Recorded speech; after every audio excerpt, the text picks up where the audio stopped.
আবহাওয়ার খবর জানতে চলে যাচ্ছি সহকর্মী সুকান্ত সরকারের কাছে। সুকান্ত, আজকের আবহাওয়া নিয়ে আপনার কাছে সবশেষ কি তথ্য রয়েছে, বিস্তারিত আমাদের জানান।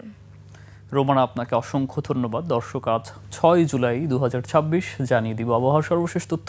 পশ্চিমের স্বাভাবিক লঘুচাপ দক্ষিণ বঙ্গোপসাগরে অবস্থান করছে এবং এর একটি বর্ধিতাংশ উত্তর বঙ্গোপসাগর এবং তৎসংলগ্ন এলাকায় অবস্থান করছে।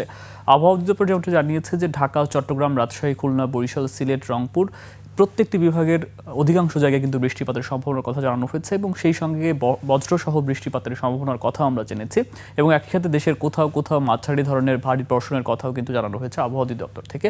এবং সেই সঙ্গে আরেকটু তথ্য আপনাদেরকে জানিয়ে রাখতে চাই যে দেশের যে প্রধান প্রধান নদীবন্দরগুলো রয়েছে সেই নদীবন্দরগুলোকে কিন্তু ৩ নম্বর সতর্ক সংকেত দেখাতে বলা হয়েছে এবং যে বৃষ্টি বলয় বাংলাদেশের উপরে এবং এর তৎসংলগ্ন এলাকায় অবস্থান করছে সেটি আরও কয়েকদিন স্থায়ী হতে পারে। আমরা যেমনটি দেখছি যে ঢাকা সহ আশপাশের অঞ্চলে বা সারা দেশেই কিন্তু বৃষ্টিপাত হচ্ছে, বৃষ্টি আমরা লক্ষ্য করছি, সেটি আরও কয়েকদিন অব্যাহত থাকবে।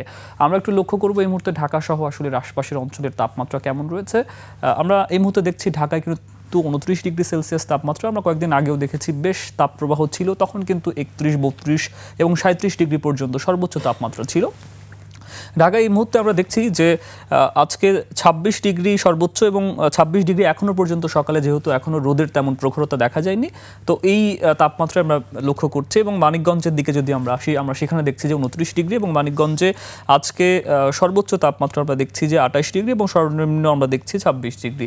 এবং এছাড়া কিশোরগঞ্জের দিকেও কিন্তু 28 ডিগ্রি, পাবনাতে আমরা লক্ষ্য করছি 29 ডিগ্রি, মাগুরা সেখানে আমরা দেখছি 29 ডিগ্রি, যশোরে আমরা দেখছি 27 ডিগ্রি। অর্থাৎ সারা দেশে কিন্তু বৃষ্টি হওয়ার কারণে বেশ তাপমাত্রা কমে এসেছে এবং এই যে বৃষ্টিপাতের যে সম্ভাবনা যেমনটি বলছিলাম সেটি আরও কয়েকদিন স্থায়ী হতে পারে এবং সেই সঙ্গে দিন এবং রাতের তাপমাত্রা সামান্য অপরিবর্তিত হতে পারে। আর রোমানা, এই ছিল আসলে আবহাওয়া নিয়ে আমার কাছে আজকের মতো সর্বশেষ তথ্য।